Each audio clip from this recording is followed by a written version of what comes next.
Now beginning transmission 119. Elmer. File under Animal Farm.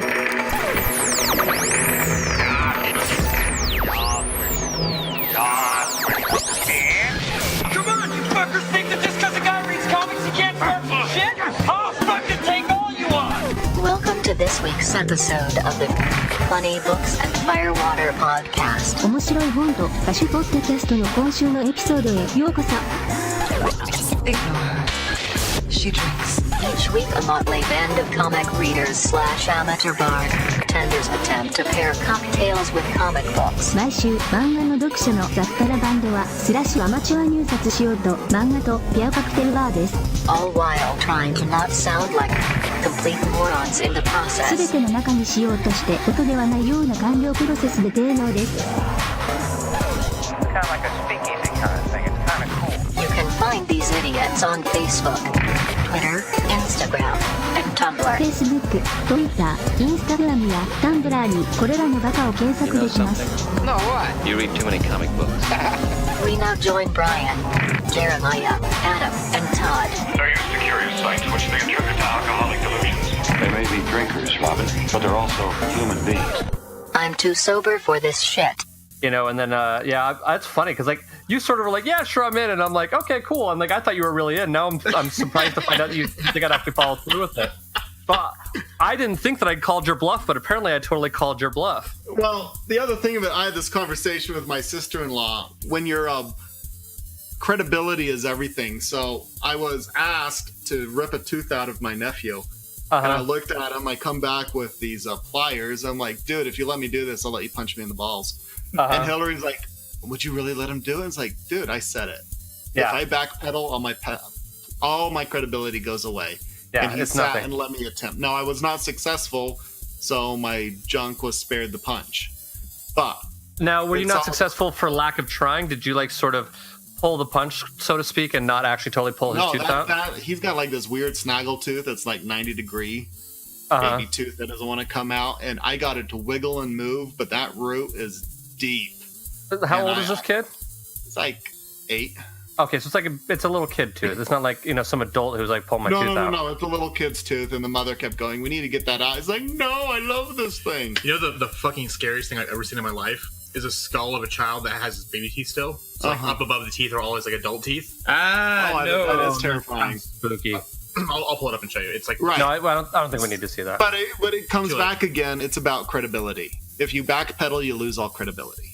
Valid point. So here's the question. Would you get another tattoo now that you have one, or do you need some more time to think about it? Well, what do I get next? I Because don't know. I've toyed with things for a long time. Yeah. It's not like, and I had thought about that one, and when you had the idea, I had a rather specific thought in mind. Yeah. So- Well, the thing was is that I wanted to get a tattoo while I was on that trip. You know what I mean? Sure. But I was originally going to get something different. And then when I got home, Jess was like, I thought you were going to get, you know, the logo from I Kill Giants, right? Right. That was originally my game plan. I'm like, well, here's the deal. Todd and I have been friends. Like, all my tattoos so far are all family-oriented. I mean, I guess Right. all my 2 tattoos are family-oriented. Yeah. And so my thought process was, well, Todd and I have been friends since we were 12 years old. We are essentially No. siblings. So You know what I old. mean? Yeah, we're super old, but we're essentially siblings. So I'm like, okay, so I'm still considering this a family tattoo. And yes, it's probably the fucking bro-ish thing I could ever get. You know what I mean? Outside of maybe doing, Absolutely. you know, outside of maybe doing it like as a tribal version of that. You know what I mean? Adam, I didn't need to see that shit. wire all over that motherfucker. Wait. A tribal frat tattoo. Yeah, like, I mean, I could do, oh my God, that's fucked up. Oh, did you send it to him? Oh God, That that's is fucked really up. messed up. Thank you, Adam. You're going to give me nightmares now. God, that's Try. horrifying. Oh my So- God. But yeah, so I mean, yeah, it's kind of bro-ish, but like it still has a, you know, it has a family vibe to it. But now I'm also partially tempted. I'm like, okay, well, I have one geek tattoo on that shoulder. Maybe I just make that shoulder my geek central location. I just do all my geek tattoos on one shoulder. You know what I mean? Yeah, that could be all right. So that's what I've kind of thought But about what doing Brian as well. also needs to share is, was I a little bitch when I got it? No, not at all. You were totally you're totally chill. Because and like the thing was is that she's like, okay, who goes first? And I just stepped in, like, I already have one. Let me just get it first. You know what I mean? So that, like, I didn't throw you under the bus and say, you have to get one first. So, like, you can at least watch me get one and, you know what you're expecting. Or, not that I don't think you would believe that I would do this to you, but I didn't want to put you in the position where you thought I would sucker you into getting a tattoo and then I would chicken out or not get one at all. And then be like, haha, fucker, you have a tattoo. You know what I mean? Like, but you already had them. I already have one, and also if we were frat brothers rather than friends who've been friends for over 2 decades, that might be a likelihood. You know what I mean? Like, you know. But I jumped in, I got it. But like, no, Todd was not a little bitch about it. In fact, we were asking the tattoo artist how often she has to tell someone, "Hey, stop moving" or whatever.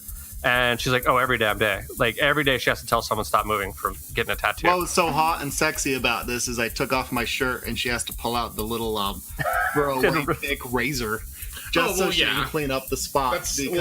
So Clark and I got our Batman tattoos like 2 weeks before you guys did. So we were the trendsetters. No, I was kidding. Yes. Fuck you. That happens. Well, dude, I'm a hairy dude. Like all my tattoos, I've had to have shade. Like my arm, well, not my hand, but I've got like the Captain America shield on my back. Some people say, "Oh, you've got wings on your back." No, I am like this A-wing shield, fixed wing shield back there.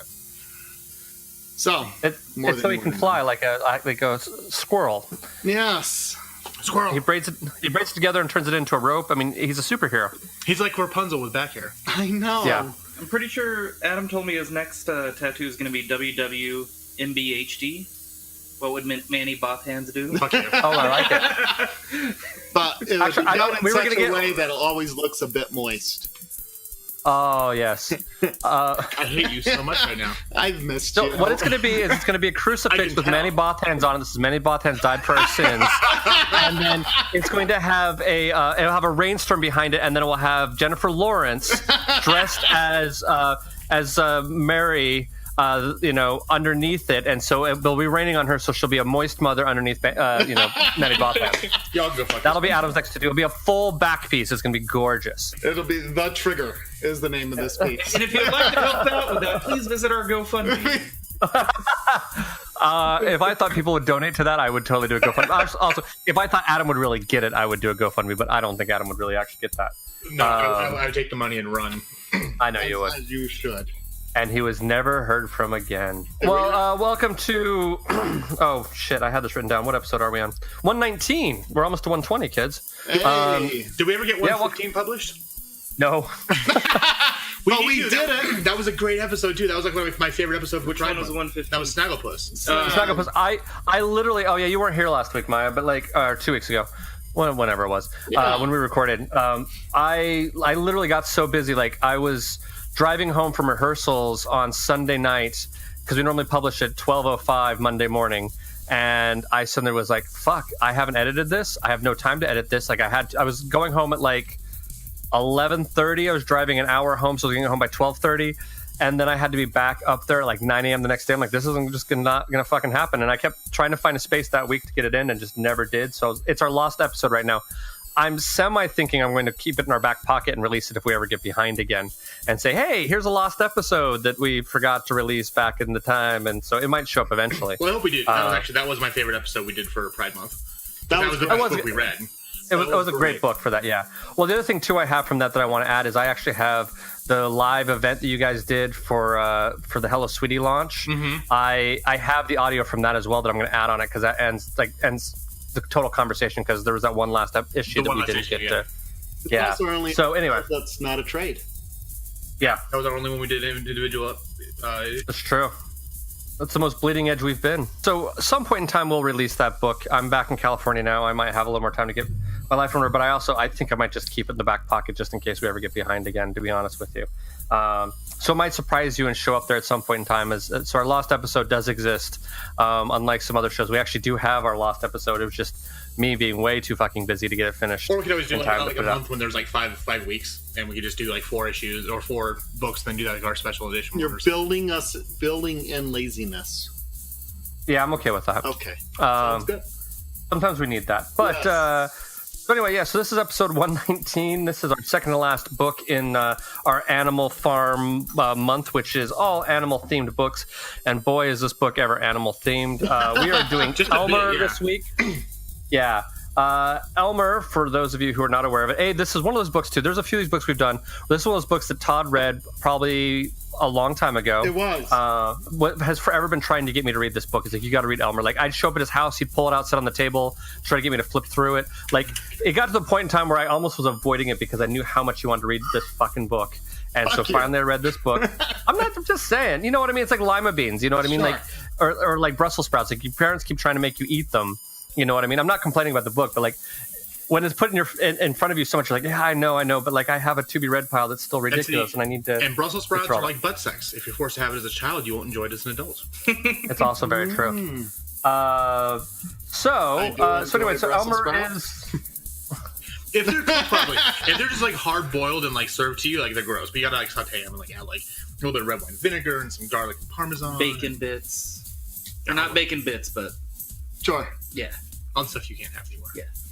Well, I can have it. What, I'm you just do, trying become not Muslim? to. Oh no, my blood pressure is high as fuck. Oh, all right. My liver's gonna kill me. That's why we have two. Livers? That's kidneys, sir. Yeah. No, we have two livers. I took anatomy of physiology. For which animal, sir? Fucking with you guys. Are you fucking with us, or did we just catch you and you're fighting it off?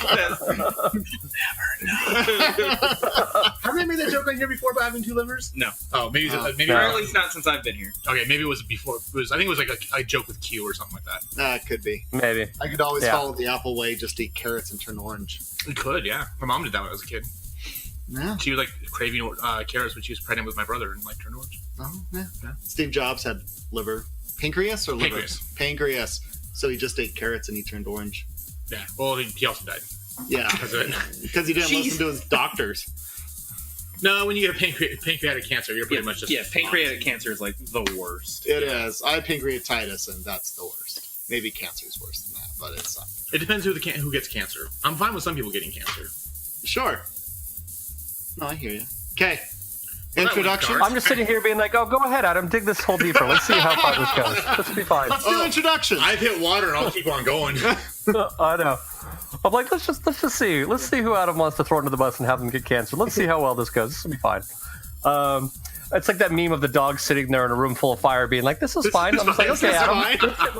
Let's see how this goes. All right. But you haven't known me to be extra cunty sometimes, so... A little bit. So I was trying to talk Brian into reading this for like 4 years? Yeah, and finally read it this week, actually. So now you read it. So now I've read it, so now we will actually discuss it. Yes. But yeah, so Elmer, before we get into introductions, we'll just give you the heads up. It's about, at some point in time, which is the interesting thing I found about this book and the book we have next week as well, similar, and actually a different book that I'm reading that we'll have from our recommendations.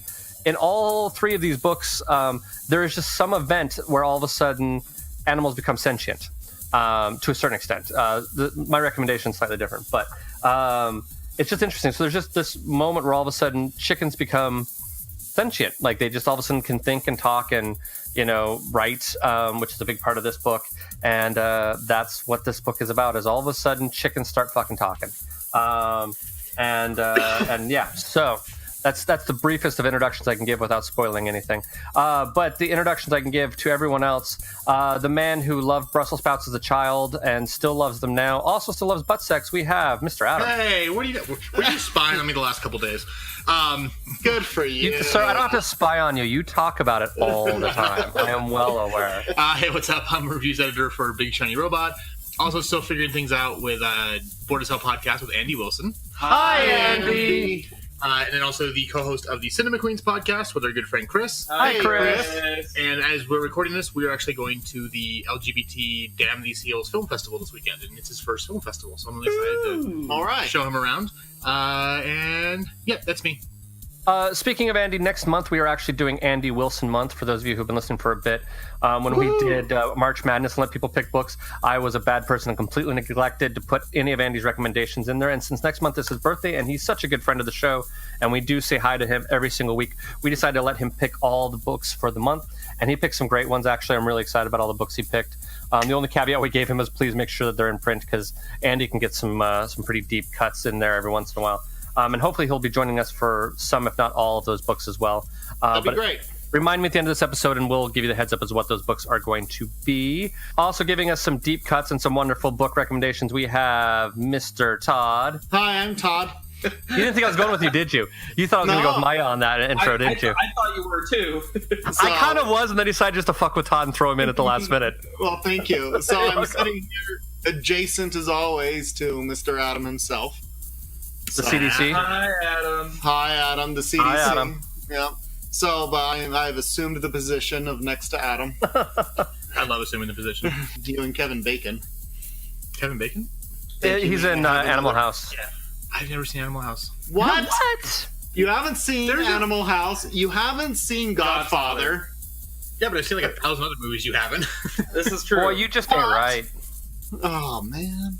It's on the list. Right? But fucking do it, I'm man. still trying to watch Westworld, too, so it's... No, Yeah, don't watch you Westworld. I need to start Westworld. I watched No, the don't. But I'm Todd. You Todd. can find me here as a panelist on the Funny Books and Fire Water. I also do the English Class Hooligans with Brian and my better half, Amy. I better have. Amy. Hey. Yep. I'm going to be in California the next few weeks, or in the next past few weeks, however this thing rolls. So I'm going to be hanging. The week this comes out, you will be currently in California. I'll take that. So Yeah. I'll be heading to California, where it better not be so bloody hot as it is here in Utah right now. It's in the 80s. It's not bad right now. Good. We're in high 90s. So. Oh, yeah, no, it's definitely hundreds. cooler. Or hundreds, right? So, yeah, that's what's going on. If you see me, say hi. Cool. Speaking of keeping it 100, we have the hip, the young, the fashionable Mr. Maya. I am absolutely none of those things you just said. Hi, I'm Maya. I haven't been on the last couple episodes. We missed you. I missed you guys too. You can catch me on the internet. Ooh. Hooray! Hi, Internet. Twitter at Mr. Maya or Instagram at the Mr. Maya. Come yell at me or don't. Whatever. I do things. So you say come catch you on the internet. I'm picturing like a dog chasing a truck. And you know, and just going after... 2018, it's Pokemon now. Pokeballs. It's Pokeballs Yeah. that you're chasing? No, they're catching me with Pokeballs. Catching you. So, another tangent, because that's what we do. My dad got rid of a truck because he was driving home and he was going up the street and a dog came out and caught him. And that's why I got rid of the truck? Well, it latched onto the tire and his tooth got stuck and it flipped the dog into the rear well of his truck and dented the shit out of the side of it. And it ripped the jaw off of the dog. Ooh. And it really bothered my old man that this event occurred. And about... We got rid of the dog because it messed with his head. It wasn't his dog. I got rid of the... But there was a big old dent in the truck and he just looked at it and it kind of broke his heart. So he got rid of the truck. The dog survive or not? It ripped his jaw right off when it flipped. Wow. So he no longer had a lower mandible. The way you started that story, it sounded like it was going to be one of those stories where, like, if the car can't keep up from a dog, then I shouldn't have it, which sounded like the most Texas thing your dad would ever do. No. This went dark and heavy right there. Way to bring that really did go dark. Down. That's right. But I know, good right? thing we're reading a nice upper called Elmer. Not even remotely close. Speaking of keeping the room down, hey, I'm Brian. Yo! I'm a sound designer based out in California. Currently, while you're listening to this, if you're listening to this when it first comes out, I still have shows running at the old Lyric Rep. There is Sense Sensibility, Macbeth, Grey Gardens, and Peter and the Starcatchers, all of which are very interesting challenges for me, at least, in different ways. I have my personal favorites. You want to know which one's my personal favorite? Email me or something. Or something. Yeah. So I went up and saw Macbeth with Brian. And he did. He sound designed it like a total horror show. Yeah, that's what you're saying. It was. It's highly influenced by American Horror Story really for is, sure. But it's horror show? Yeah, it's utterly fantastic. Like it's a horror movie because like there's like a horrors. We're all horrors. Like Rob Zombie. Horrors. Like scary. Horrors. No, yeah, it's scary. It was awesome. Not WHOORS. What? I don't know. Oh, okay. Horrors. Horror. Yeah. No, I think the meanest thing I did in there was the death of Banquo's child. I think was the you meanest killed the thing. kid, Brian. I know. Well, it's in the script. I just made sure that the audience was aware of that. Yeah, you went from implicitly implied to graphically explicit. It's not graphically explicit. She's not killed on stage. It's not graphic. But the explicit. audio leaves no doubt. That is true. Which makes it explicit. But, dude, that was one of the more evil things I've ever done with sound design, but that actually still was one fun. of the most horrible things I ever heard was there was a horror movie out called Session 9. Came out a while back. I heard about. Oh, I know that movie. I've seen that movie. I love it. It's a great movie, but at the end, there's a sound of a baby being killed off camera. Yeah. And it's the most horrifying. It's one, actually, aside from the animal scream in Annihilation, which is like one of the best sci-fi movies the last 5 years, by the guy who did Ex Machina, it's the most terrifying sound I've ever heard in my life. And I refuse to watch that movie ever again because of that ending. It disturbed me too much. Well, speaking of disturbing, so we have Elmer. It's not actually disturbing. I just like to... But based on my drinking game, you will get a little sense of some things. So why don't we jump into those drinking games? And now for sports. Listen up, sports fans. Prepare yourself and your liver for this week's drinking game.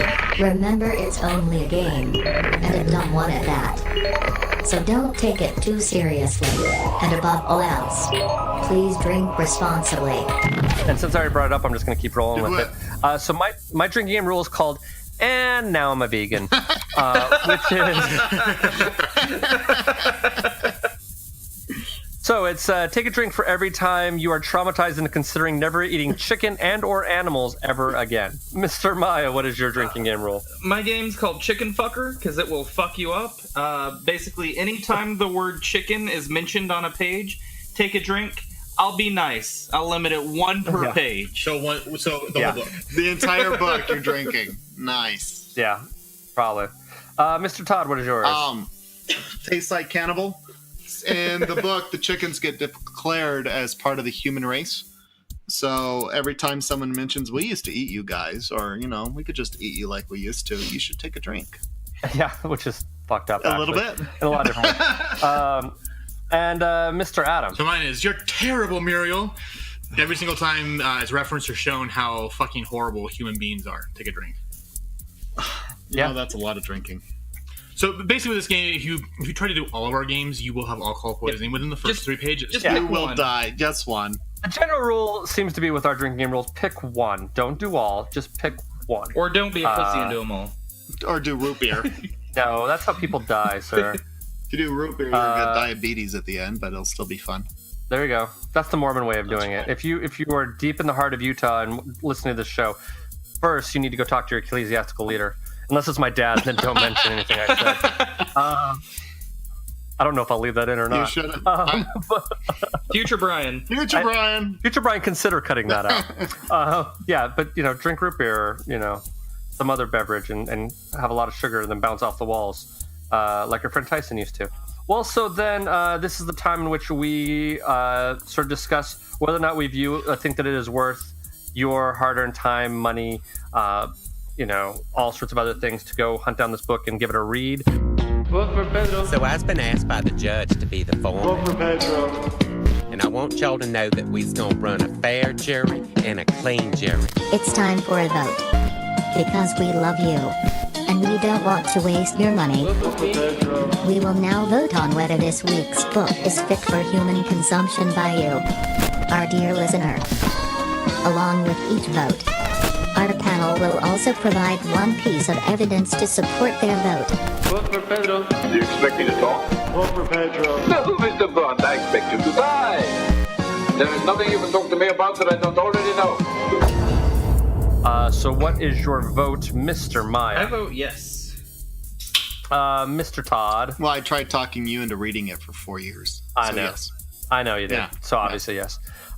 My vote will be Todd wins. So obviously, yes. I think this is a good book to read. I just would personally, I would be very selective as to who I recommended this to. I should say. I'm the opposite. I would recommend it for everyone to read. So.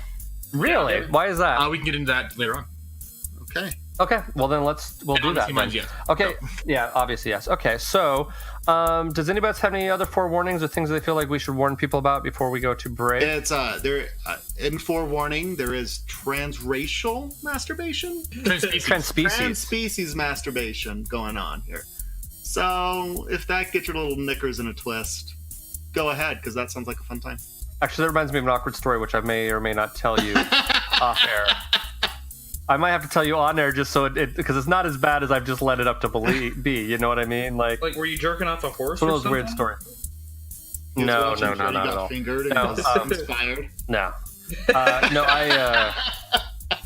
I've just made it way worse than it ever is going to be. Like the story now is just going to be a complete letdown. No, so my sister-in-law is a wannabe model, and so she puts things up on her Instagram that I should not see. And at one point in time, I said to my wife, I'm like, there are certain family characteristics that I should not know are hereditary or carried out to the entire family. Like, you know what I mean? Just shape, size, placement of things. Just not something I should know. Which kind of reminds me of this awkward sequence in the beginning, which we'll get into when we get into spoiler territory because it pays off a little bit later in a weird way you don't entirely expect. So yeah. Anyway, that being said, okay, well then we will take a little bit of break. We'll play our little ditty. We'll play a little ad for another show on our fellow Hello Sweetie Network members or something. I said that in a really weird fucking way, but you get what I'm saying. Yeah, we'll play an ad. I believe it's for the box this month. It'll change every month. You'll get to hear little different things. But then after that, we will be back. And with it, we will spoil the shit out of it. So you have been warned. There are spoilers ahead. Rough waters, me matey. And we will see you on the flip side. Flip, yo! If you have yet to read this week's book and would like to read it now, press pause. Go ahead. We'll wait. What are you watching? Hey, what are you reading? Tell me, what are you loving this week? What are you putting in your ears? Welcome to The Box. I'm Charity. I'm Crystal. I'm Rebecca. On The Box, we talk about all the media we love, old and new. Here are hottest takes on the classic movies, new TV shows, our favorite podcasts, and what we downloaded this week. Subscribe on iTunes at HSPN The Box or wherever you get your podcasts to hear us every week. And don't forget, too much TV will rot your brain. A proud member of the Hello Sweetie Podcast Network. Does anybody want to summarize it really quickly, or should we just kind of jump into discussing it? Well, I guess the summary is, so you've got this chicken named Jake, and he's trying to find a job, and he's all upset because he won't get hired because he's quote unquote a chicken, so they're speciesist against him. Is that how you'd say that? I guess you so, find out that his father Elmer, which the book is named after, had a stroke. It was a stroke. Yeah. So he goes back home, and he gets there, but once he gets there, his father passes away. Well, they find out that his dad had been writing this book his whole entire life, and Jake always wanted to see it. And then when the will was being read, Jake inherits this book, and so he goes through it and finds out that this was the diary that his father started. So back in the 1979, I believe it was the middle of the night. All of a sudden, the whole world got bright as day and got black as night again, and all of a sudden, chickens had sentient. So they could start. They were able to talk. They were able to, start writing. And his father was writing the story of what happened because he thought it was really important that just in case they lose it one day, that their story is told. Well, the humans, of course, freak out. Actually, Elmer and his future wife were at a place that was raising chickens to eventually kill them, and poultry farm. So the whole book is kind of Jake dealing with that, and also kind of dealing with his own misgivings with humans, how he doesn't trust them. And his sister's dating a human, engaged to a human. His brother, Fred, or Francis, they like to call him now, who might be gay. We never really figured that out. Francis! He's a movie star also as well. Yeah, he's a movie star. Yeah, a movie star chicken. And then, the whole book is just basically how, Jake didn't really know his father that well and you find out what was why, because his father had a lot of anger and issues and he didn't want to kind of impart that on Jake. And it ends with Jake actually writing a book about his father and everything he went through from the beginning till now, and his kind of coming to terms with his own prejudices against humans, and also just everything that his family and also humans who protected his family went through when all this craziness was happening. And then, so the other thing that I wanted to mention, which is what pays off a little bit oddly, which I thought was really interesting, is that so the girl he's masturbating to at the very beginning of the book, his brother is actually in a movie with her and kind of tries to set him up on a date with her, which is kind of awesome and awkward all at the exact same time. You know what I mean? Trying to do a brother a solid, I get, but yeah. Well, I get that, but I mean, like, I think it'd just be one of those more awkward things of, like, meeting someone who you have looked at pictures of on the internet, and then all of a sudden wanting to date them, and, things get hot and heavy on one of your dates, and, like, there ain't nothing you ain't already seen before, I guess. Katie Holmes had posters of Tom Cruise on her wall when she was growing up. That's awkward. Yeah, but the Katie Holmes Tom Cruise thing is super fucked up and weird all over the place anyway, without even that being added into the mix. But it is now. It's there. Although I do love the Jonathan Colton song Tom Cruise Crazy, which is pretty awesome. Not familiar with I don't know if anybody's ever heard that. No, me neither. It's too long of a song, but like go on to Spotify if you're at home listening to it. Jonathan Colton was a computer programmer who started writing songs, and then he did a thing for a little while which is called a thing a week, where he would write one new song every week and then eventually put together 4 albums out that year, and basically one per quarter. So there's one for the spring, one for the fall, one for the summer, and stuff like that. And that was about the time where Tom Cruise was jumping up on Oprah's couch. And so there's a song called Tom Cruise Crazy, which is all about Tom Cruise acting like he's crazy in love with Katie Holmes so that no one knows that he's gay. Mm-hmm. It's basically what the whole song is. He also has a great song called Read Your Brains, which is it's full of like inner office jargon, like memo jargon. It's a memo from an office full of zombies trying to convince the holdouts that are hidden in one of the offices to open up the door and let them come in and eat their brains. It's pretty awesome. I had a T-shirt with all the lyrics on it from one of the shows. He also did probably, I think the most recognizable song he did was "Still Alive" from Portal. That was Jonathan. Oh, he also did. There's a song of his. Skull Crusher Mountain was on one of the Guitar Heroes as well. And he did a really great cover of Baby Got Back, actually, which is pretty awesome. Like acoustic guitar, nerdy guy. If you're listening to a show about comic books, his sense of humor will probably speak to you in some way or another. So I'd totally, if you haven't listened to him before, you should go check him out for sure. But yeah. So, but getting into Elmer, there are a lot of subjects at play here that, you know, chickens are obviously just sort of a stand-in for other things, one of which obviously being racism. There is some discussions about gay rights and or equality in marriage and things like that, and discussions of affirmative action. There's a lot of really interesting discussions here, and I kind of want to get people's thought process on the political undertones and things like that within this book. Or is that too heavy of a question for this show? No, we've done that before. Yeah. We did V for Vendetta. I mean, valid point. Okay, so but I guess that's the thing that, like, when I think of this book now, having read it a few days ago, that's one of the things that jumps out as me, is just thinking of the political ramifications of this book. And it may just be what I've currently read and recent films that I've seen that's really on my mind. But that was, I think, one of the big things that stuck out a lot, and I want to get other people's thought processes on that. Well, I mean, the LGBT thing definitely stood out for me because there's a really big moment in the book when the chickens are fighting with the humans. And the UN declares that no, we now view chickens as human because they've had this awakening, and then and then they afford the same rights, so you can't abuse them anymore. They can get married, they can do everything else because they're quote unquote human now. And we look at we've seen that with, like you mentioned, the civil rights movements with people of color, and also with LGBT rights. Is that we've had this moment now where. And it's funny because actually we recorded Cinema Queens today, and we were talking about, back when Obama was president, how all of a sudden we had these rights pop up where we had marriage equality passed by the Supreme Court and protections for trans people. And it kind of started shifting the Overton window towards where more mainstream Americans were starting to view LGBT people as actual people, not just like this thing that the past told them was evil. But you still have those holdouts who didn't want to believe that, who believe that, and we still have people, they're, God made Adam and Steve, and people who are saying that we should, take gay people and round them up and put them on an island somewhere so they can all die of AIDS. And then also when the whole the bird flu thing happened in here, and millions of chickens were killed because of it. I mean, that's exact parallel to the AIDS crisis back in the 80s. Yeah.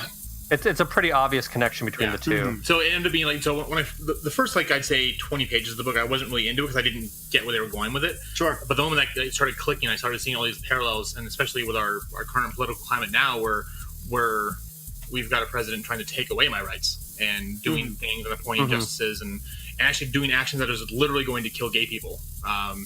He's literally taking money away from AIDS funding that goes towards providing medicine for HIV positive people, and using it to build more detention centers for kids. I mean, that just happened this week. So you look at this where, like, you've got these people arguing, oh, you're not human because you're other. And that's kind of how I felt. Like, I've been treated a lot of my life. So, yeah, this book hit really close to home with me. And that's why when I said I think it's something that everyone should read, maybe not everyone's going to get all the nuances and the little political, little side notes that maybe I'm picking up on because I'm living with that. But yeah, I live in a world where I have people walk down the street who want to kill me, and I don't know who they are. I think for me, the reason why I was hesitant about recommending it to everyone, though, is because I think the political message is good, and I think for that, I agree that I think everyone should read it. The thing about it is that it's also one of those books where conceptually, if you're not a I don't want to say seasoned comic book reader, but if you haven't read a lot of comic books and you are not necessarily used to. Because a lot of comic books that we read, and a lot of times when I pitch comic books to people, they always have sort of an angle, you know what I mean? Like sort of a semi-extreme hook or like a perspective, you know what I mean? Like something very different. It's a book about this. It's, DMZ is a Second World War, and New York City is where the two armies have hit. And, it's like there's this hook. And so I think for people who aren't necessarily used to comic books, I mean, if they think, oh, comic books are Batman and Superman and guys in tights and whatever, this might be a little too weird for them to get past, for them to get the message out of it. You know what I mean? Kind of like you were struggling with it in the beginning until you started seeing what was going on with it.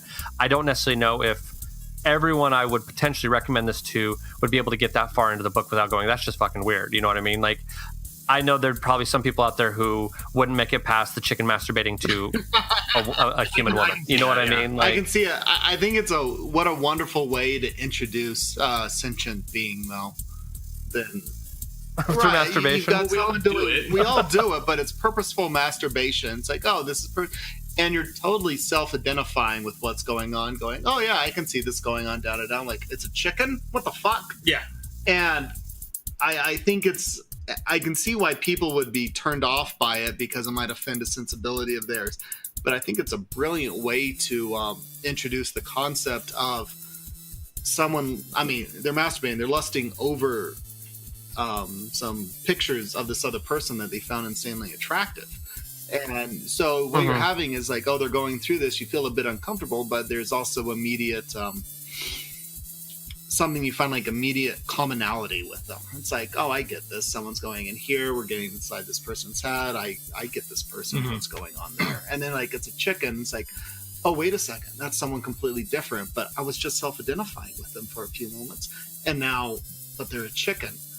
And what is that doing is, wait, it's a chicken. I'm not a chicken. Why are we self-identifying right there? And I really think it's a wonderful introduction of going, oh, it's a chicken, therefore it's not human, as one might say, or anything else right there. But you start off, and with a little bit in the back of your head, it's I've identified, and therefore I already have common ground.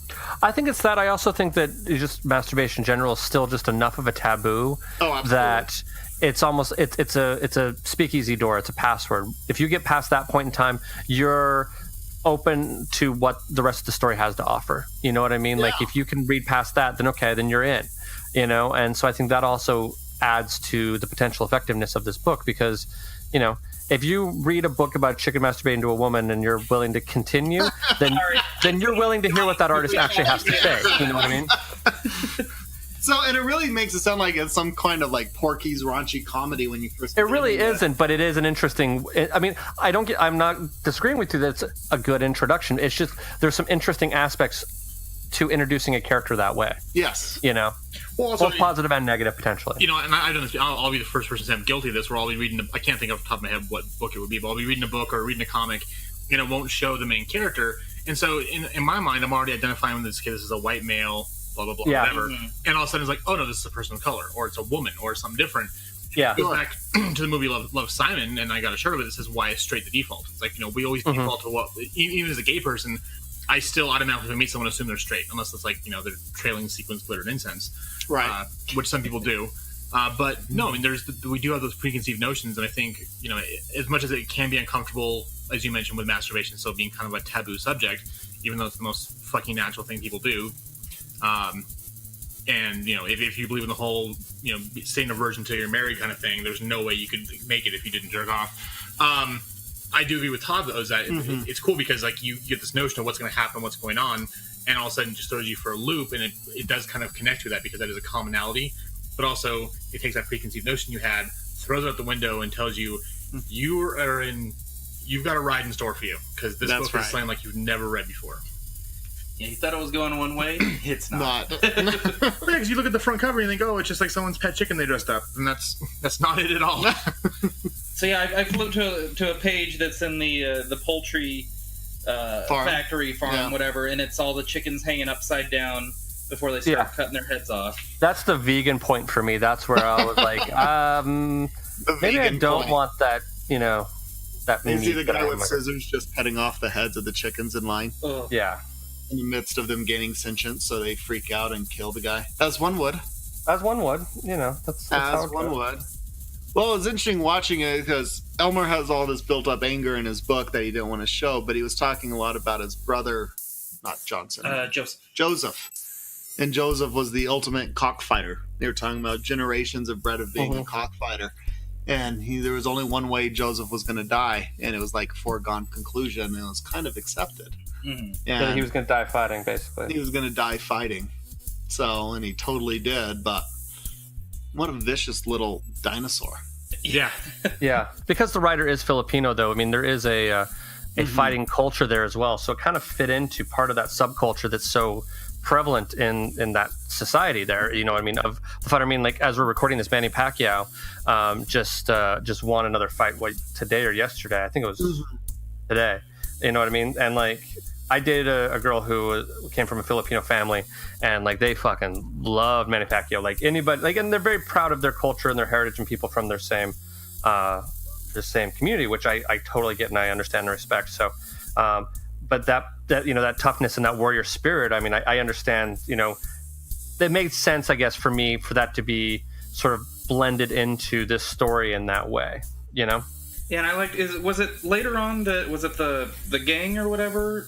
You found out they were all like former the Gallo. Yeah, they were all former cockfighters. Yeah, I like that they're like, you know, this is what we know.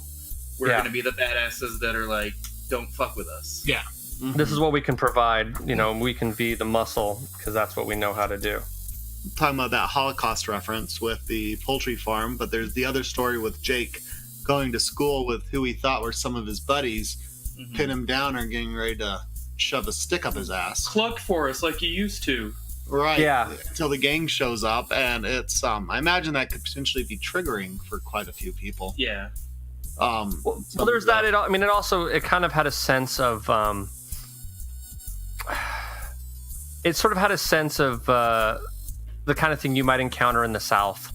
You know what I mean? Of like certain racism there. I'm sure there's other equivalents of there, but that particular incident reminded me of something that, like, you know, something you would probably see in like Django Unchained or something to that effect. You know what I mean? Like, right. It could be something in the South. You watch it, it's like someone's getting raped. As much as anything, it was almost starting to remind me. You've seen the movie Monster, the other Patty Jenkins, Charlize Theron flick, and there was a scene in there that was absolutely brutal, and it kind of reminded me of that, to be honest. So, but it was a tough portion as he was going through. So you have the main character, Jake, reading this book with some scars of his own, and his anger he has at people is come by honestly, by all means. Oh yeah, for sure. And so you've got this planet Earth. I mean, as it goes through, the UN comes through and they recognize the sentience of chickens, and they say they're part of humanity now, and the turmoil they caused there. And then people trying to come out of it again. It's like, you know, this did happen. There was a lot of turmoil and bloodshed, but the old phrase is you don't make peace with your friends. You have to make peace with your enemies. And at some point you need to, like, at this point we're moving forward and this is the new status quo. And some people have a really tough time with that status quo or think, you know, I can say this in the privacy of my own home. But as racism is still alive and prevalent today. We have literal Nazis walking down the street. We have literal Nazis running on Republican platforms. They are. And things are going through, but in some ways one hopes that as the older generation dies, some of that thinking dies with it. And things can get better, and I hope they are getting better for a lot of people in a lot of ways, but it's a question of time that has to go by. But it doesn't help the people in the middle of it. Well, and I mean, I think there will be something that people of our generation, their grandkids are like, oh my God, I can't believe, you know what I mean? Whatever that is going to be, and I don't know what it is. Sure. You know, they'll be super disappointed in us that we, that we hate people for having liked Creed. You know what I mean? And be like, why does someone's musical preference? Disappointed in us for liking Creed. Same. And Nickelback. Oh, damn it, you beat me. Yeah, no, but you know, I mean, future generations may be like, no, man, musical equality or whatever, some horse shit. I don't know, but like, I mean, there'll be a thing. You know what I mean? They'll completely be a thing. I guess my thing that really annoys me, like, actually makes me angry, is, you know, we look back at like our grandparents and or like, you know, back before when we had segregation and black people were still treated as second-class citizens, and you know, my whole life I've always been like, I'm so happy that we don't. I mean, yes, racism's still out there, racism still exists, but we're not at the same level. You know, we've learned from them, and it's still fucking happening. Yep. It's like, so we sat back. It never went away. It just got quiet. Yeah, but it pisses me off that, you know, we look back at our grandparents and even some of our parents who were of a certain age, and you're like, oh my God, like how there was such blatant racism back then. Like, I feel so awful and horrible about that. But we're sitting here saying the same thing. Like, well, in 40 years, our grandkids are going to tell us the same thing. I mean, like, how fucked up is that? Like, yes, history is cyclical in nature, and we're doomed to repeat the past if we don't learn from it. But I kind of hope we got over that, because it seemed like we kind of had for a bit, and then nope, I was wrong. Well, but I mean, the honest fact of it is, and maybe this is a pessimistic view of it, is I feel like humans can only accept so much change at a certain point in time.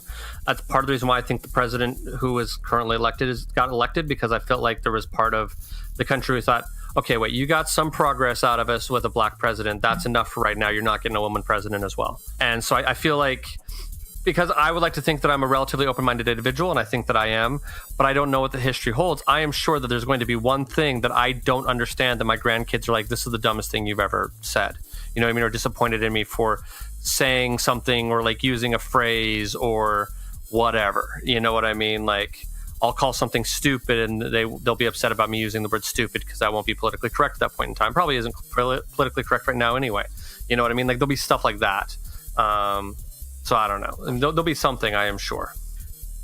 With the ending of segregation, when was the last school district desegregated in the United States? I would be surprised. I actually wouldn't be completely surprised if there still was a segregated school district. It was 7 years ago. Yeah. Fucking kidding me. In Mississippi. Of course it was in Mississippi. But it was 7 years ago. It's in Mississippi. It's still 1950. Pretty much. It lasted for over 62 years after the order. Yeah, and having lived in North Carolina, that's why I was kind of like, I'm not entirely certain it's not completely done yet. So yeah, you know what I mean? Mississippi was the last holdout, and it was during the Obama administration. That completely doesn't surprise me. Yeah. So, pronouncements can be made, and the big groups can be forced, and then people will recognize, this really was the right thing to do. But there can be holdouts. No, for sure. Unlike the sentient chickens, it's not like a light bulb was turned on and everyone suddenly became accepting of anything. You know what I mean? You mean the sky didn't get really bright and then go dark, and all of a sudden, like, that's where the everyone was accepting of gay people or whatever? Yeah. The sky was really light and went dark. Yeah. Oh, that's just okay. And then the gays appeared. Yeah. We came out from under our rocks. Yeah. That's right. Let's be honest with you, okay? If the gays suddenly appeared, it would be much more dramatic than that. That is true. And also with this book, I want to talk about, so Jerry Alaguian, is that how you would say it? Alaguian. He's Filipino. I apologize, Gary. Yeah. Going through it. Jerry? Sure. It's probably Jerry. Sure, Jerry.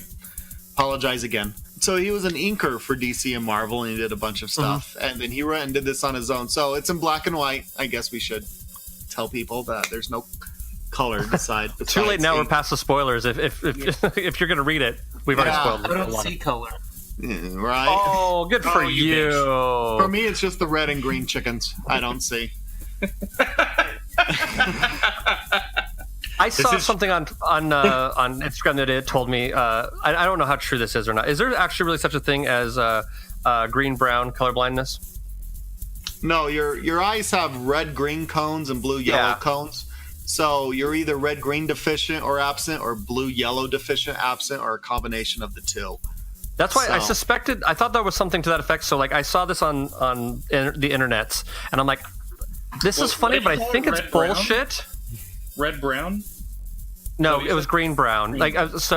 Because basically the joke was that someone had taken a friend of theirs who was green brown, quote unquote, if that existed, which I don't think it does, green brown colorblind, and taken them to Wicked. And at intermission, they were horrified. They thought they'd been taken to the most racist play in the world because no one would be this girl's friend because she was black. And then suddenly realized, oh wait, she's green. But I was like, I don't think there is such a thing as green brown color blindness. No. So it's obviously a made up story on the internet. And now I'm just a little disappointed that the internet's lied to me, because it was a great story, and I think I actually told somebody else the story. Now I feel bad for passing on this horrible thing. I know. Yeah, you did. What's interesting, as being a member of the colorblind community, is the occurrence. Right, the occurrence of a male colorblind is, what is the rule? The thing they're talking about 10% of the population, as I understand, is gay. I've heard. I would. Well, it's lower than that, but I mean that's okay. If you're trying to include people who aren't out or won't talk about it, they say 10%. Okay. Well, 1 in 12 dudes are colorblind, and 1 in 200 women. My dad is red green colorblind. Yeah. So he must hate Christmas. Sometimes needs help to go clothes shopping to make sure he's getting matching clothes. Todd had some interesting clothing choices when we were in high school. It was amazing. How you solve that? You only wear blue jeans and black shirts. I was gonna say.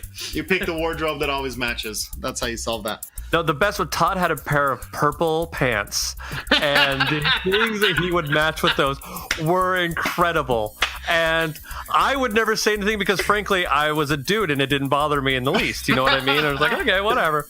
But like when he started dating Amy sort of had to sit there and go, we're gonna do something about this.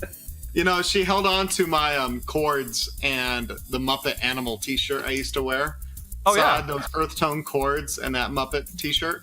Yeah. She says if I die within the next, that's my funeral garb. Oh, is it really? That is my funeral garb because that's I'm down how with she that. remembers me most in high school like that. And you'll be holding a copy of Elmer. Maybe not Elmer. It's Probably a great Batman book. comic. It might be. So, yeah. What were we talking about again here? Elmer. No, I know. Elmer. I don't see red, green. Oh, it's black and white. Got it. The art's really pretty good. There is some, I'm going to make a Doing the Ends Darth Vader run, Kieran Gillen. There's a number of shots the artist has been drawing Darth Vader. And you just have Darth Vader. And the dude, it's just a mask sitting there. And it's not like, well, you need to put emotion on this mess. It's just this goddamn mask. Mm-hmm. And yet there are frames where he looks and you just get this you know exactly what he's thinking and the tone coming across. That artist did an incredible job. Here in these chickens, the intensity of the look you get in some of these chickens that he drew is just fantastic. And so it's one thing, it's like, oh, look, that dog is cute and puppy-eyed, or he is mad at you, and it's easy to have all this emotion in like a dog or cat, but you've got a chicken. It's like, how much facial expression can there be in a chicken? This guy put fucking all of it in there. It was fantastic. I mean, like they were humans. Like they were human. Yes. My only one kind of gripe about this book is sometimes it would time jump, and it took me a couple of pages to realize that it time jumped. Okay. From him reading the book about the past back into the present. Yeah. But yeah, that's really the only negative thing I think I can say about the book. But yeah, so it was written and drawn by this was one guy's passion project. So really what I wanted to talk about was chicken equality. This came out in 2010. First printing of that thing right there. So it's probably 2009 when they first started rolling out the issues, or 2008 would be a guess. It was published in America in 2010. First printing October 2010, so. Well, that's the American printing, though. It was released in Philippines before then. Okay, yeah. Yeah, I mean, the guy really is a Filipino, so we're reading a trans-Pacific comic book here. Yeah. Yeah. So, all right. Cool. Well, I think it's time for some cocktails. Behold, we finally fulfill the second half of our title and make with the fire water. Alcoholics transform! We need to get these bitches drunk. That sure smells boo! Who would like to go first on their cocktail? I got mine. Yeah. Okay, go ahead, Mr. Adam. I lied. I deleted it by accident. Okay, well then I'll go with mine. Okay. Because they're chickens, there's a great deal of discussion about them eating corn, and corn on the cob, and when they first start eating like corn cooked and things like that. And somehow this stuck in my head, so I thought I was going to try to go find a random corn cocktail. And believe it or not, I fucking found one. It actually sounds pretty good. It does, actually, because I sent this to everybody else, and I'm like, if I would have had time, I would have actually tried to make this, and I might try to make it at some point in time as well. So it is 1/4 cup of fresh corn kernels, half ounce of freshly squeezed lime juice, a half ounce of Demerara syrup, which is basically you take equal parts of Demerara sugar and water. It's basically simple syrup, but it's with Demerara sugar, and you heat it over a saucepan, and then you let cool. You basically mix it together. So it's simple syrup, but it's using Demerara sugar. 1.5 ounces of dark rum, 3 drops of mole bitters, and ice. And you muddle the corn at the bottom of the cocktail shaker until the kernels are mashed and a milky liquid forms. Add the lime juice, the syrup, the rum and the bitters. Fill shaker with ice and shake for about 10 seconds, aka shake the shit out of it. Use both a cocktail strainer and a fine mesh strainer, so you're going to double strain it into a cocktail glass and enjoy. But there is a sweet corn cocktail, which actually, considering hot dogs and corn on the cob, may not be a bad summer sort of cocktail, maybe. I'm gonna have to try that at some point in time. It really does sound quite intriguing. Yeah, it really does. Try it and check back in with us, or maybe try it when Todd comes out to see you, and you can both try it. If we have enough time, yes. I have plans for him, man. I've highly scheduled, like a soccer mother. I've highly scheduled his time out here. I do have an agenda. I have bought tickets to things. Things are happening. I have an itinerary that he has laid out for me. It's true. It's fucking true. He has clothes he laid out for you? Oh, yeah. The consideration he has done for my dear pregnant wife is absolutely adorable. Dude, I don't want to be the asshole who drags a pregnant woman to a bunch of bars and a bunch of shit she can't do. Like, well, she can do it. That's a choice. But like, there's I've gone online and looked at like what rides she can go on and which ones she can't. You know what I mean? Like, I've been very concerned about it. And we find this very adorable and heartwarming. So thank you.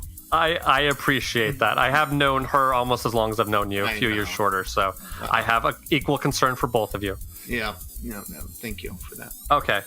Speaking of such, Todd, do you have a cocktail? I do. It's a lot less delightful. Isn't yours the one like it's like a joke shot on your 21st birthday? It's called the Prairie Chicken. So who here hates gin? I do. I love gin. All right, so you have a shot glass. You put a shot of gin in it, and then what you need to do is you crack an egg and you get rid of all the white stuff, and you just egg whites. You just have the egg whites, right? You get rid of the egg whites, so you just have this egg yolk after you crack the egg, uncooked.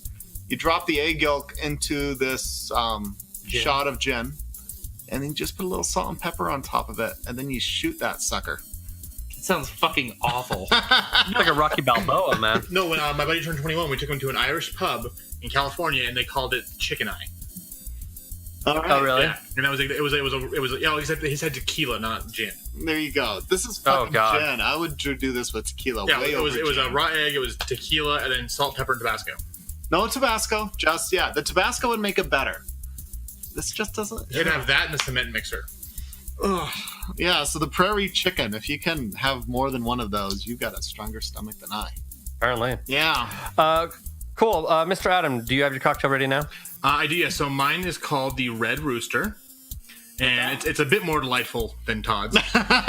You take a shaker, you add 2 ounces of vodka, 4 ounces of cranberry juice, and actually they make sugar-free cranberry juice now, which I'm very happy about. How is that not bitter as hell? It actually tastes really good. How is that not better?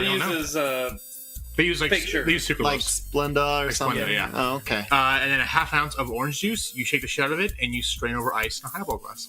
Okay, that does sound interesting. If you don't have... The Splenda reminds me of a drink that Michael Scott drinks on The Office, which is Splenda and Scotch. Because tastes like Splenda, gets you drunk like Scotch. You know, that sounds good, but from The Departed, whenever I hear someone drinking, a dude having like a drink with cranberry juice, just that scene in the bar where the guy looks at him and says, "What, are you on your period?" comes into my brain every single time. Every single time. Every time. I have another thing that comes into my head, but it's definitely not politically correct. It is one of the opening lines from the movie.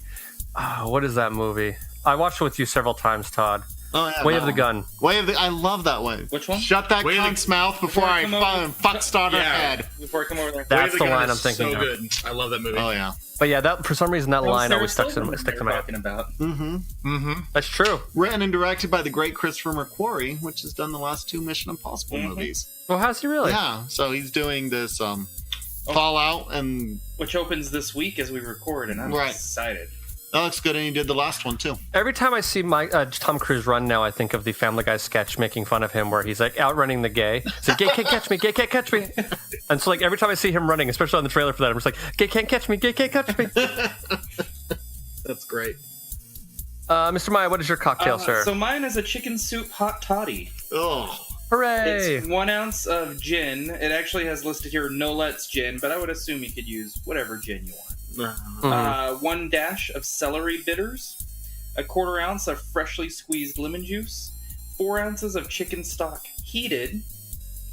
Pour all the ingredients into a snifter and then garnish it with a carrot stick, celery stick, and parsley. The first time I ever actually had a hot toddy, I was doing a show in. Did you think of me? I did not. I was sick, and one of our actors in one of the shows I was working at was guest bartending. This was at a theater I was working at in Connecticut, and so we went to this bar, and he made me a hot toddy, like a couple hot toddies on the house to try to get me to feel better. I also think he was trying to get my pants, but that was a totally different issue. He's the same guy who ordered me a blowjob shot and demanded that I do it without my hands. And nice. So I had the funny thing was that they served their shots in plastic shot glasses, and so I broke the shot glass with my mouth, and all the gay guys were a little horrified and turned on at the same time. I don't know if Adam has a vote on that or not. Fantastic. You should be proud of that one. I was kind of proud of it. Adam, what's your thought? Yeah. Sexy or scary? What? Sorry, I was getting a million texts in a row. Oh, fine then. No, I was telling the story about how I was drinking a blowjob shot without using my hands, and I broke the shot glass in my mouth. Oh God, no, that's scary. That's horrible. I've done a blowjob shot, but I don't know. Did we do it with our?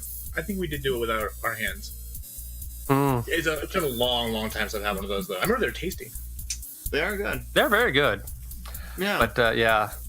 Was that the Irish cream and amaretto? Yeah. Yeah. It's very good. It's hard to go wrong with the blowjob. It's in more ways than one. Cool. Well, does anybody else have anything else they want to discuss on this, or should we move on with our lives? I think it's pretty awesome. I think it's fantastic, and everyone should read it. Yeah. Okay. Cool. Okay.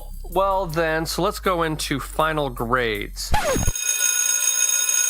Jamie, school is never a waste of time. Since we have 15 minutes until recess, please put down your pencils and stare at the front of the room. It's report card time. It's report card time. It's report card time.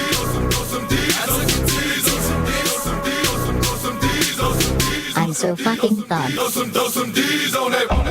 God, please, no! No! No! No! And since we have Jerry, we think his name is Jerry, both Jerry. wrote and illustrated it. All these grades will be for Jerry, but we'll separate them out.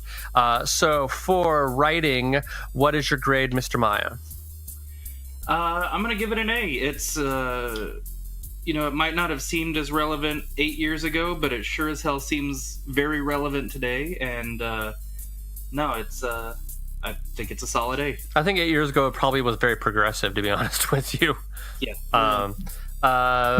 Actually, I'll agree with you, and I'll go with an A on that one. And yeah, Todd wins another one of trying to get me to read a book. I should stop just stalling every time he recommends a book to me, but whatever. Mr. Todd, what's your grade? I'm going to give it an A-. What's really interesting, Adam slightly brought this up, but it's the first issue or the first part is one story, and it really kind of takes a turn in the last area of things. So it does a nice, delightful job with that, but it seems he was finding his footing a little bit with that first issue before he really got on his roll going. So A-. I thought it was great. I loved it. Okay. Mr. Adam, sorry. Mr. Adam. Rude. I'm actually with an A+. I love this, how this turned out. Just the parallels between, like everything from the Holocaust to civil rights movement to LGBT rights. And the way it did make you actually fully view these chickens as humans, then that's kind of the way he was trying to get across. And I just think it's incredibly relevant and pointed, and just in ideas and philosophies that I think we need to pay more attention to of regarding humans as humans, and not wondering if they have a skin color, if they are different from us, but accepting people as who they are. Cool. And then Mr. Adam will stay with you for art. I'll go with an A as well. I mean, we all talked about just how realistic it is, and considering the fact that it is a black and white graphic novel, it still makes everything come to life. The horror, what's taking place, and the fear and the love and the reactions of the characters, all just simply jump off the page and make it realistic. Cool. Mr. Maya. I'm only gonna give it an B+. Just because, like I said earlier, sometimes it does time jump from him, reading about the past and taking place in the past back to the present, and it's not quite clear when it does jump. But other than that, it's fantastic art. I'm going to give it an A-. I thought it was amazing art. Just, I really dug it. Mr. Todd. I'm going to give it an A- as well. I loved it. His skills as an inker, as this thing's drawn through, really shines through back and forth.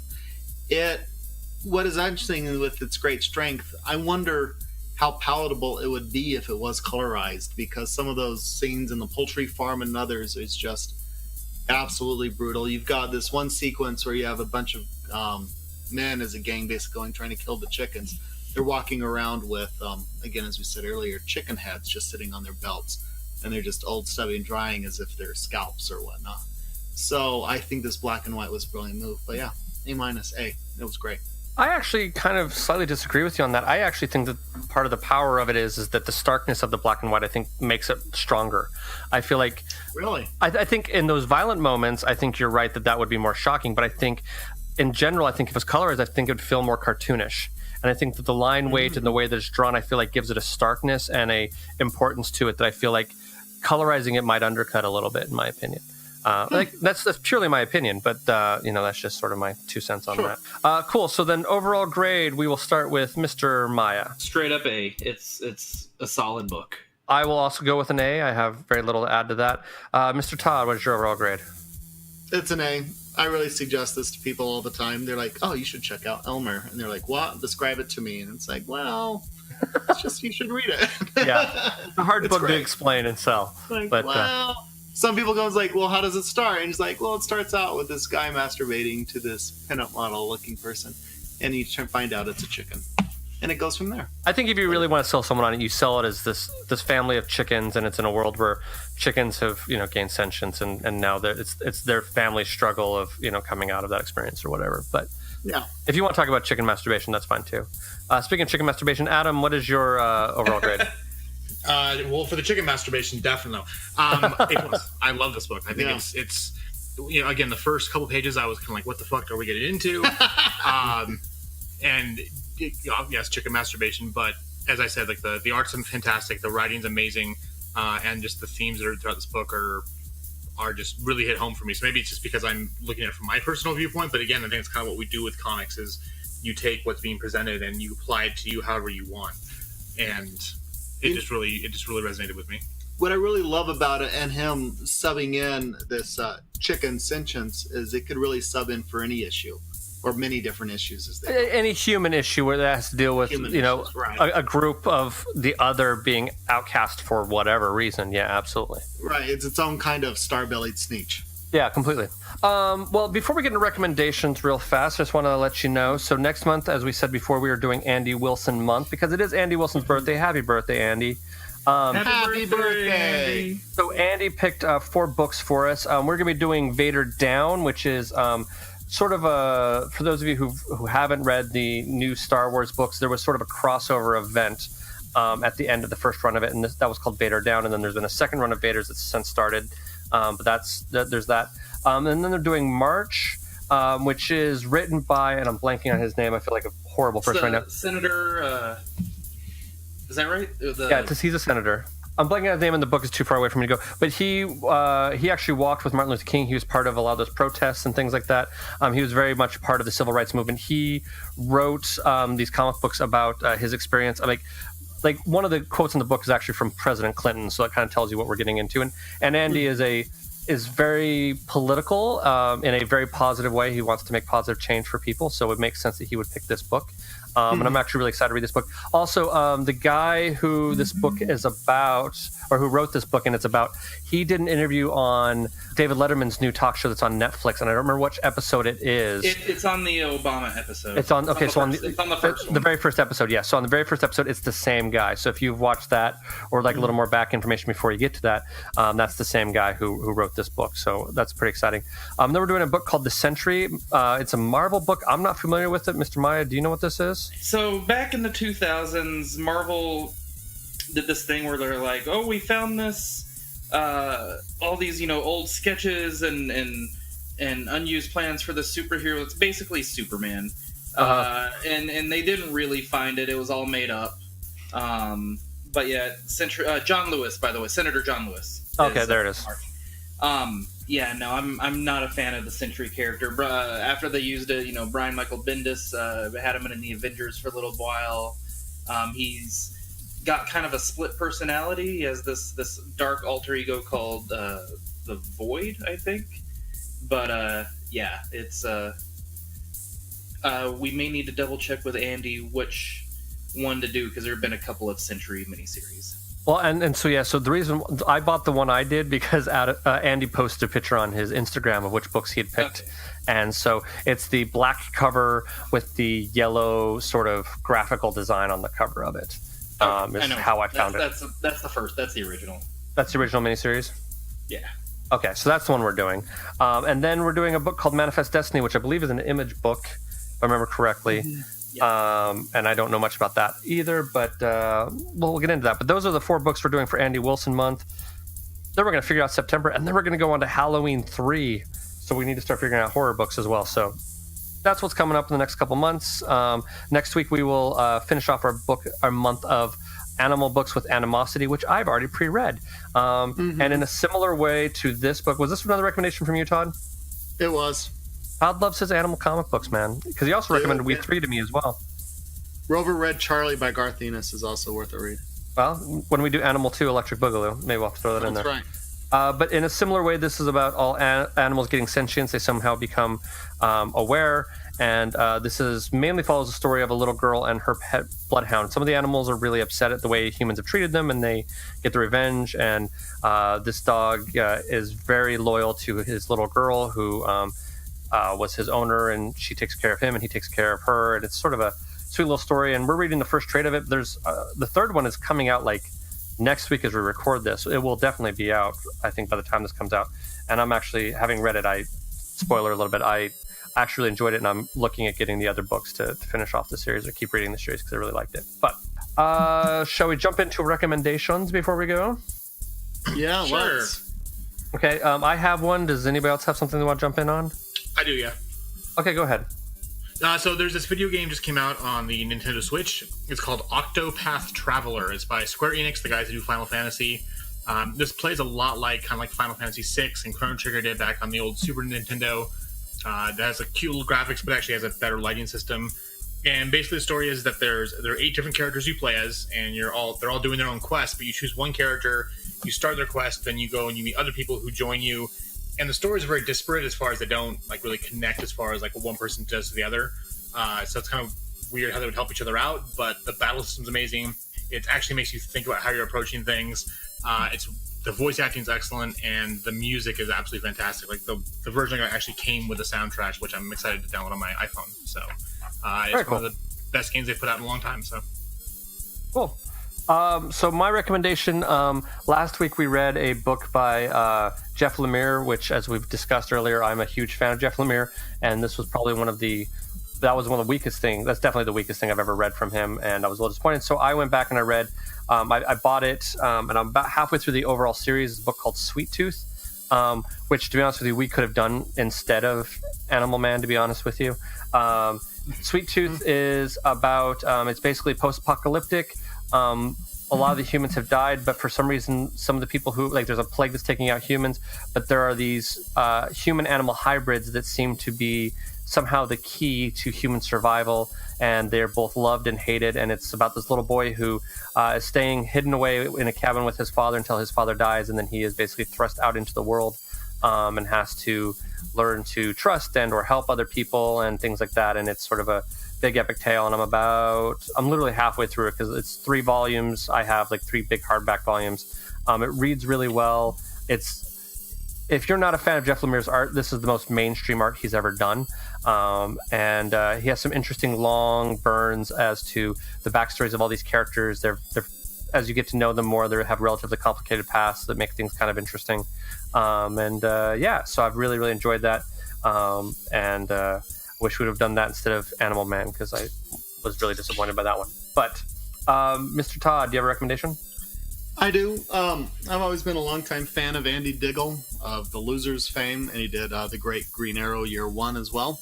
That book is so fucking good. It is, isn't it?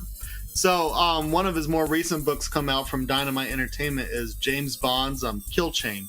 So it's Dynamite has license, and they've been putting out James Bond stories. The first one Warren Ellis did. The first 2 Warren Ellis did, yeah. And then the second 2 has been Andy Diggle, and then it's moved on to another writer. Yeah. Kill Chain is Andy Diggle's second one, and it's fantastic. It's a great It's got all the trappings of a James Bond story, but it feels authentically James Bond, and it's a whole lot of fun. And I do because I've read a couple of these. I do recommend if you do get them, do pick them up in trades. Don't get them in single issues because they really are a single story. A single story. It really is, and it's hard to go month to month with that. Mm-hmm. But yeah, no, it's really good. Kill Chain, James Bond 007 Kill Chain. Andy Diggle did the writing for it. It's great. I want to check those out. Those looked interesting. Kill Chain's really good. I've got the set of 4, and I think that one's probably the best of the 4 I read. Cool. And Mr. Maya. So I'm gonna, as a lot of people know, I'm a big fan of pro wrestling, and a lot of people pretty much only know WWE. I'm gonna recommend probably like the last 6 months or so. I've been watching a lot of New Japan Pro Wrestling. They focus a lot more on the matches and then storytelling through the matches instead of a lot of soap opera cutting promos on each other back and forth or backstage. Right now, July through the rest of the year, they're having this big, huge tournament that goes, or not through the rest of the year, through the middle of August, the rest of the month, called the G1 Climax, where the winner of that basically gets to face the champion at their equivalent to WrestleMania, which is in January, and it's been a lot of fun so far watching what matches have come out. Is it in English or is it in Japanese?